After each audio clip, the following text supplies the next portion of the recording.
Why are the most addictive games on Roblox usually the least developed ones? Like seriously, you'll see a super simple simulator with basic mechanics getting millions of visits, while genuinely well-made games with effort, creativity, and unique systems barely get any attention. And the crazy part is, this isn't random. There's actually a system behind it. If you look at the Roblox front page, you'll start noticing a pattern. A lot of the biggest games follow the same formula.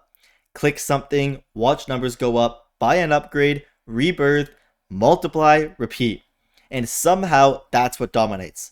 Meanwhile, games with complex combat systems, deep progression trees, original mechanics, and thoughtful design often struggle to break through.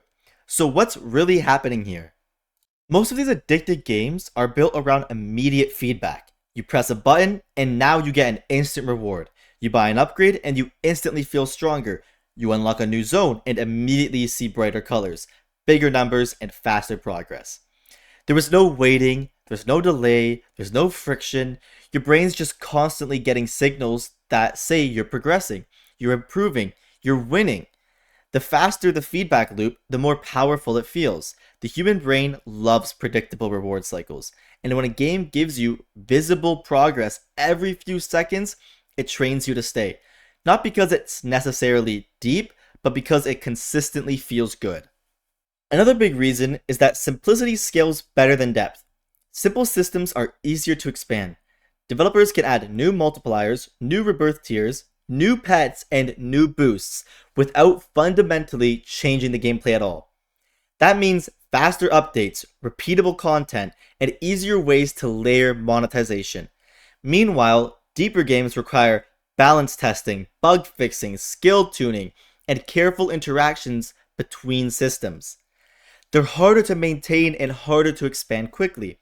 When something is easier to scale, it naturally grows faster on a live platform. Then there's this psychology of microtransactions. Many of these games are intentionally designed so progress feels decent, but not amazing, until you buy something, like a boost, a game pass, a multiplier, and suddenly the game feels dramatically better. That contrast between slow and fast progression isn't accidental. It creates a psychological trigger where spending feels like the smart decision if you want to keep up. The loop becomes slow grind, buy boost, feel strong, repeat. It's incredibly addictive, and from a business standpoint, it works extremely well.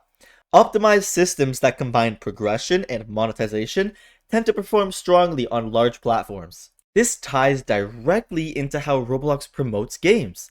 The platform doesn't measure creativity, it measures engagement.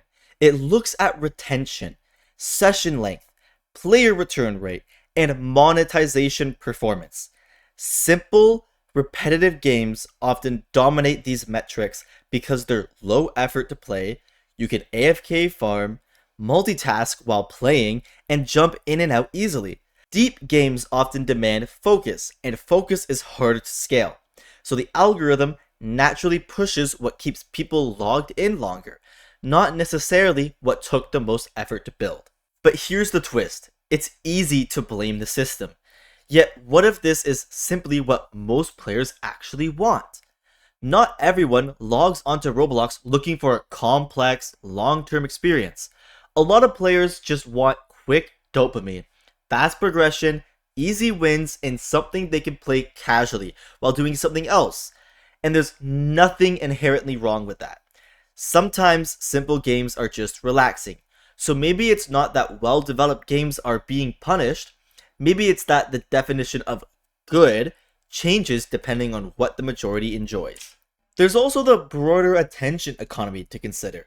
Attention spans are shorter than ever, and if a game doesn't reward a player within the first minute, there's a strong chance they'll leave and try something else. Deep games often take time to shine, but modern platform dynamics punish patience. Games that deliver instant gratification survive. Games that require investment struggle. The pattern isn't unique to Roblox. It reflects a wider shift in how people consume games and media overall. There's even more problems on top of that. This is also creating a developer insensitive loop. When developers see that simpler games make more money and get more visibility, they're more likely to build similar systems. The platform rewards a formula. Developers copy the formula, and over time, the ecosystem fills with variations of that same design. Creativity becomes riskier, and risk is hard to justify when performance directly affects income. The result isn't necessarily malicious. It's driven by incentives that naturally push creators toward safer, more optimized designs. Still, addictive doesn't automatically mean low quality. Some simple games are polished, smooth, and well executed within their formula.